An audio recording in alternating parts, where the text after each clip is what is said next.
Ang panalangin may pananampalataya ay nakapagpapagaling ng may sakit. Ibabangon siya ng Panginoon at patatawarin kung nagkasala siya. Manalangin tayo.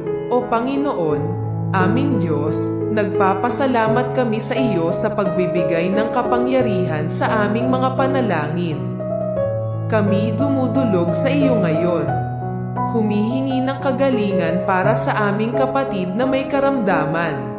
Sa pangalan ni Jesus, nananalig kami na ang aming panalangin, na buo ng pananampalataya, ay maaring magdulot ng ginhawa at pag-angat sa kanyang kalagayan.